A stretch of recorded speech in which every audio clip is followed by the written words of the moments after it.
Hey pals, everybody out there watching. I want to welcome you to our roundtable discussion with Hey Wanna Play. I'm here with the owner you've already met yesterday with Amy. I'm also joined today by two regular customers, Christian and Adam.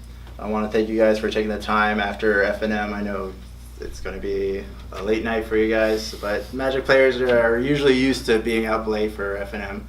But I want to thank you guys for participating and giving us your opinion on Hey Wanna Play. No problem. So let's get right into it. Tell me a little bit about yourselves, Adam and Christian, and if Amy wants to give us a fun fact about Hey Wanna Play, or wants to throw the other owner Lawrence on the bus and give us a fun fact about him. I know he's somewhere off in the background doing store shoppy things. Idly listening. Oh, yeah. Okay, fun fact, yeah, despite the fact I'm the owner, it was because of my husband. He always wanted a game store, and from the time I met him, and I told him it would be his retirement present, and I guess retirement came really early, so somehow he got his way sooner, I'm not sure. Awesome. So, Adam? My name's Adam. I've been playing Magic, since around 94. I was really, really young, didn't really understand the cards, but still loved it. I stopped playing around Urza's block, and then I started playing again on Theros, and I've been playing again ever since. I'm not gonna lie, Adam, back in 94, I don't think anybody really knew how to play Magic the Gathering. Everyone was like, I remember picking up an Ice Age rule booklet, and I was like, this will teach me how to play the game. I'm like, this is not. I can't read this text. This is like not teaching a fifth grader how to play a game. Right Not now. at all. But I still love it. Still, 8 years later, I went back to it for some who knows what reason. It's that nostalgia. It draws you back in. It was. It was great. I loved it. I've been playing consistently since 2003 to now. Wow. So no breaks, no selling of the collection, no regrets. I love the game. So Christian?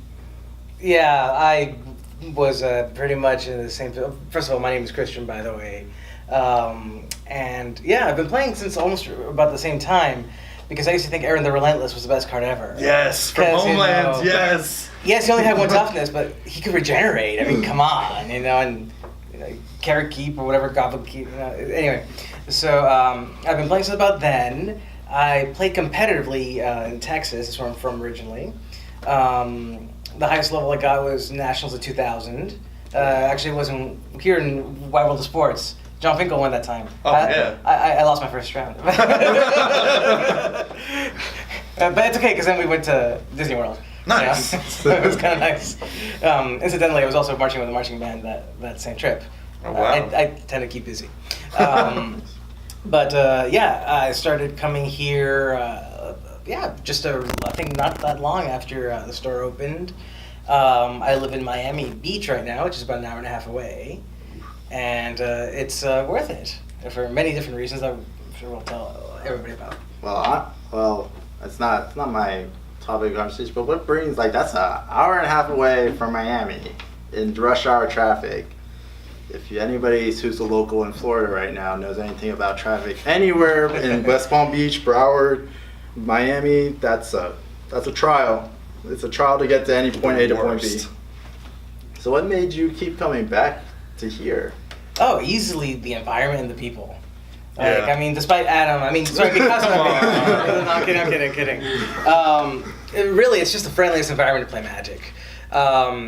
Even though I was extremely competitive in the early 2000s, I stopped playing. I retired in 2000 at the ripe old age of 15, and then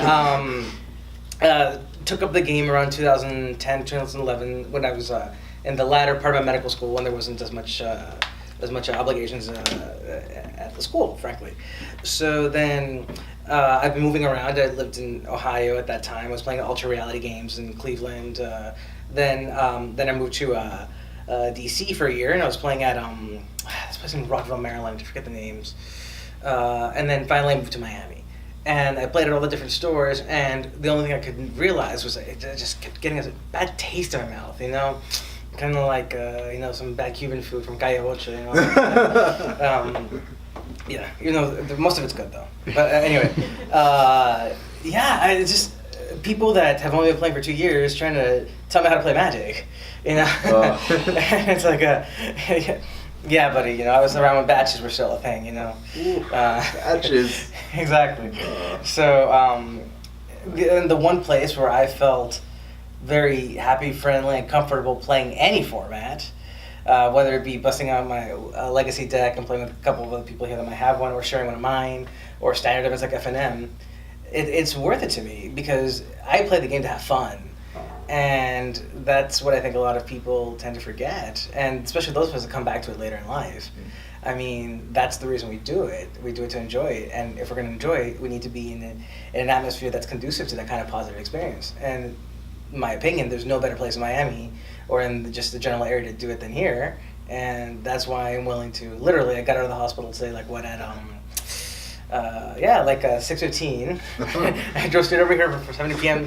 Friday night match. Now, what kind of car did you drive? 6:15. Got here at 7 o'clock FNM. Made good time. I was going to say, yeah. Hey, my 3 Series can move, right? Yeah. Zipping and leaving.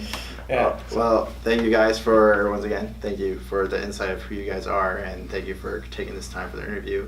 Now, usually the way this will work is I'm going to open the floor to you guys, and you guys can discuss whatever you guys want to talk about, Magic, or hey, want to play, or if you guys just want to plug something that you guys have been working on and want to like let everybody know. But the floor is open to whatever you guys want to talk about. If you want to, either one of you guys want to start us off.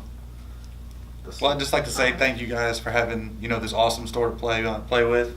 And I really love being here. I love coming here. I've been to cool stuff, Tate's, Docking Bay. I've been all over, but the attitudes here of all people are by far the best. I just want to touch on what Christian said. It makes me enjoy coming here. There's nobody that's like the alpha players that want to yell at you and tell you you're doing something wrong, which is just the absolute worst. Because I'm here to relax, to enjoy myself, not to be told how to do something. I think those are the only players who aren't comfortable here. About that, I was going to say, yeah. Wait, are you trying to tell viewers at home you come to play Magic for what's this, fun? You come to play Magic? Obviously, I do play competitively. Like I top 4 in FNM tonight, but there's a nice balance of competitive people and casual people that makes this like perfect meld that makes everybody enjoy coming here and want to keep playing here.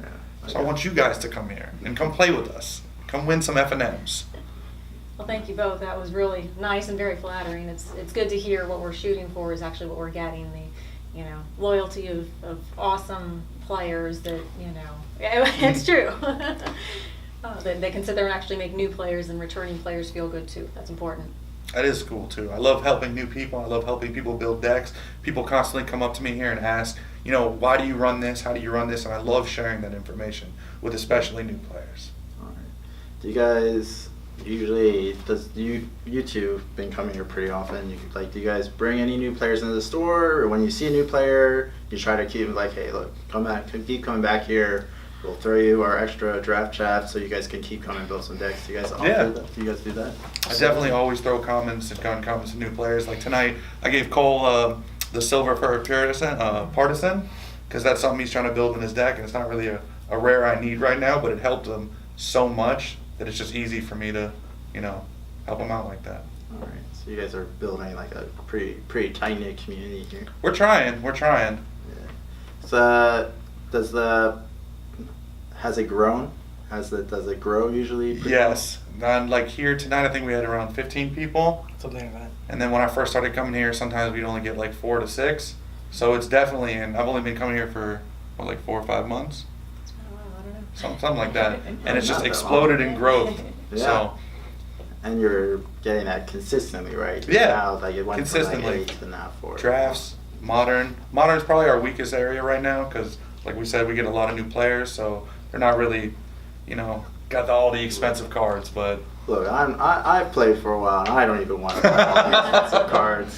So I like the financial availability and easy access, even though currently Avison right now is over $30, and there's a couple others, but it's not like every single card you own in a deck for Modern is like, oh, this is $10 plus. yeah, I get a little tired of being like, how much? $40? I mean, the great thing about here too is you won't see 24 Jaces. in the field, which is kind of rare when you play on a competitive level. But Yeah, I see that. Great. Anything else you guys want to add on that? Anything? Yeah, I mean, maybe one of the reasons why it may be weaker is because it's a weak format. I mean, who wants to play one-player Magic? I mean, that's true. yeah, I could play That against is the not mirror, have fun. more fun. Hey, you just I have play a against modern yourself deck, I first can turn. win. I win. Okay, you want to play again? Yeah. Cut. I win. Yeah, one thing that I've always been pushing for, but it's hard to do, is really promoting legacy. I mean, I'm a legacy player through and through. In fact, I used to consider myself a casual vintage player back when you can play vintage without the Power 9. I used to play this deck called the Kemper Zoo deck that basically Savannah Lines, Ernamjin, Serre de Beefreets, Lightning Bolts, Chain Lightning, Swords of Plowshares, Balance, Wheel of Fortune, Manifold, like basically a zoo deck with some elements of control and burn, Psionic Blasts. There you go. Everybody remembers about Psionic Blast? Yeah. There's actually a player rewards version of it too. Oh, really? Yeah, exactly. So, anyway, so I've really been wanting to build up that community here because it's actually, in my opinion, the best long-term investment. I've spent so much more money in Standard than I ever have in Legacy. And I have, Grixis Delver, Esper Stoneblade, you name it. Like, I have these decks, and I spent so much more on Standard Magic because, in a sense, it's like the only way you can keep playing. But then with the advent of these really good event decks recently, yeah, that's one thing that's nice, that the Standard's more approachable. But I think that one thing, especially here, where maybe the people might be short-sighted earlier in life than they are later in life, maybe introducing the idea is that you don't have to spend $1,000 in a legacy deck. You can spend $200-300 building a Merfolk deck that works in both legacy and modern, and it still costs less than all these standard decks. So that's something that I think we could, as a culture, and as we see that today, literally, what was that guy's name? The one that's wearing like the Converse with the checkers. John? Sure. Say sure. He's wearing, We'll go with that guy. With the glasses. That guy. The guy with the glasses. I mean, sorry, I don't mean to copyright the nostalgia critic, but We're getting copyright strike. Yeah. We mentioned Converse. Yeah. But if someone from Converse is watching and wants to sponsor us, hey, send us an email. We're doing free plugs all day long.